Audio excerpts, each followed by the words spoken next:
এই শাবান মাসের 14 তারিখ দিবাগত রজনী যখন তোমাদের মাঝখানে হাজির হয়, ও আমার জামাই হযরতে আলী, ওই রাত্রি তোমরা জাগরণ করবে এবং পরের দিনে তোমরা রোজা রাখবে।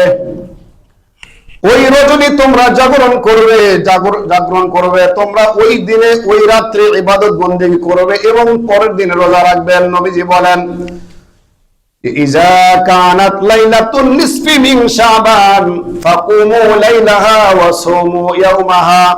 নবীজির ভাষায় শবে বরাতকে আমরা যেটা পাইলাম সেটা হলো লাইলাতুন নিসফি মিন শাবান। এটার নাম কি বলেন? শবে বরাতের নাম কি? কোরআন ও হাদিসের আলোকে, হাদিসের ভাষায় যেটা পাই আমরা লাইলাতুন নিসফি মিন শাবান। এই শব্দটা নবীজির মুখ থেকে বর্ণিত। হযরতে আলী রাদিয়াল্লাহু তাআলা আনহু বলছেন, হযরতে আলী থেকে বর্ণিত, আলী বলেন নবীজি বলছেন, আমি আলী নিজে কানে শুনছি, এই রজনীর নাম হলো লাইলাতুন নিসফি মিন শাবান। এই রজনী যখন আমাদের মাঝখানে আসবে, নবীজি বলেন ফাকুমু লাইলাহা ওয়া সুমু ইয়াওমাহা, তোমরা রাত্রি জাগরণ করবে, ইবাদত বন্দেগী করবে এবং তোমরা পরের দিন রোজা রাখবে। হাদিস শরীফের মধ্যে নবীজি বলেন, মানুষ দেখেন এশার নামাজের পরে মানুষ কিন্তু তাহাজ্জুদের নামাজ পড়ে না। মানুষ কিন্তু তাহাজ্জুদের নামাজ পড়ে কঠিন গভীরে।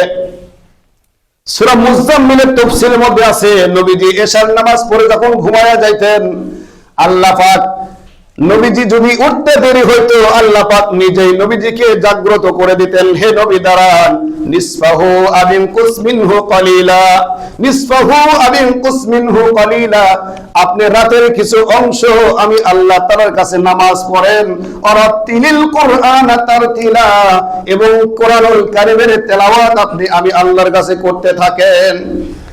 রাতের কিছু অংশ অতিবাহিত হয়ে যাওয়ার পরে কিতাবের মধ্যে লিখছেন, রাতের 3 ভাগ, রাতটাকে যদি 4 ভাগ করি আমরা, তাহলে 3য় ভাগ অতিবাহিত হওয়ার পরে নবীজি দাঁড়াইয়া আল্লাহ তাআলার কাছে তাহাজ্জুদের নামাজগুলি আদায় করতেন।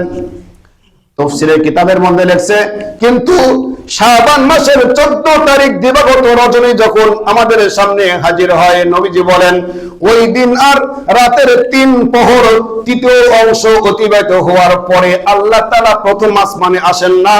আল্লাহ তাআলা প্রতিদিন সারা বছরের প্রতিদিন রাতের 3য় আসমানে 3য় অংশ অতিবাহিত হওয়ার পরে আল্লাহ তাআলার পক্ষ থেকে ফেরেশতারা আল্লাহ তাআলার রহমত বরকত নিয়ে প্রথম আসমানে হাজির হয়ে যায়। বলেন সুবহানাল্লাহ। কিন্তু যেদিন 14 তারিখ দিবাগত রজনী আমাদের মাঝখানে এসে পৌঁছে যায়, নবীজি বলেন ওই দিন মাগরিবের আযানের আগে আগে যখন সূর্য ডুবে যায়, সূর্যটা যখন ডুবে যায়, সূর্য ডোবার সাথে সাথে আল্লাহ তাআলার পক্ষ থেকে ফেরেশতারা আল্লাহ তাআলার রহমত এবং বরকত নিয়ে প্রথম আসমানে হাজির হয়ে যায়। শুধু তাই না, আল্লাহ রাব্বুল আলামিন ওই দিন মানে আজকের দিনে, মানে কোন দিনে? আজকের দিনে, এই আজকের দিনে সূর্য ডোবার সাথে সাথেই একদল ফেরেশতারা জমিনের মধ্যে বিচরণ করবে। তারা দেখবে কিয়ামাউ ওয়া কুউদাউ ওয়া আলা জুনুবিহিম, যারা কিয়ামরত আছে, যারা দাঁড়াইয়া নামাজ পড়ে এবং যারা বসে বসে নামাজ পড়ে, যারা বসে বসে কোরআনুল কারীমের তেলাওয়াত করে, তাসবিহ তাহলিল পড়ে, নবীজি বলেন এদের জিন্দেগীর গুনাহগুলি আল্লাহ তাআলা মাফ করে দেন। এই যে আমি যে কথাগুলি বললাম, প্রত্যেকটা কথার রেফারেন্স নবী থেকে আছে, প্রত্যেকটা রেফারেন্স আমার কাছে আছে। আল্লাহু আকবার। এগুলি অন্য কোন কথা নয়। শবে বরাতকে আপনি কোরআন আর হাদিসের মধ্যে খোঁজা মানে এটা একটা বোকামি। কোরআন ও হাদিসের মধ্যে শবে বরাত এই ফার্সি শব্দ আপনি কেন খুঁজবেন?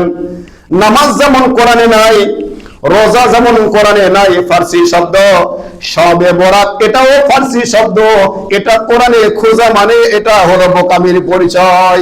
এই লাইলাতুল বরাতকে, শবে বরাতকে কোরআন ও হাদিসে যদি খুঁজতে হয় তাহলে আরবিতে খুঁজতে হবে, আর আরবিতে খুঁজতে যদি কোরআনে পাওয়া না যায়, নবীজির হাদিসে দেখতে হবে হাদিসে আছে কিনা। নবীজির হাদিসে আছে, আমার কাছে একটা লিস্ট আছে। নবী আলাইহিস সালামের জীবদ্দশায় সাহাবায়ে কেরাম প্রায় 25 জন সাহাবীর জীবনী আমি পড়ে দেখলাম, তারা শবে বরাত পালন করেছে। ওইটা ছিল তাদের ভাষায় লাইলাতুন নিসফি মিন শাবান। তাদের ভাষা শবে বরাত ছিল না, তাদের ভাষা ছিল লাইলাতুন নিসফি মিন।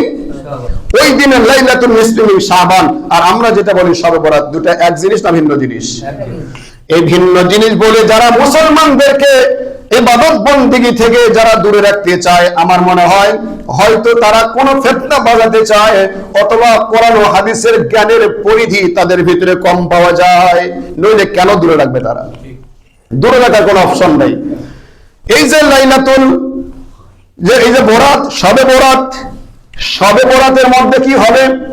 নবীজি বলেন, হযরত ইবনে আব্বাস রাদিয়াল্লাহু তাআলা থেকে বর্ণিত, নবীজির চাচা হযরত আব্বাস তার ছেলে হযরত আব্দুল্লাহ থেকে বর্ণিত, উনি বলেন, হে লোক সকল উম্মতে মুহাম্মাদী শোনো, যারা এই লাইলাতুল নিসফি মিন শাবানের রজনীতে ইবাদত বন্দেগী করবে, আল্লাহ রাব্বুল আলামিন তাদের জন্য কি করবেন?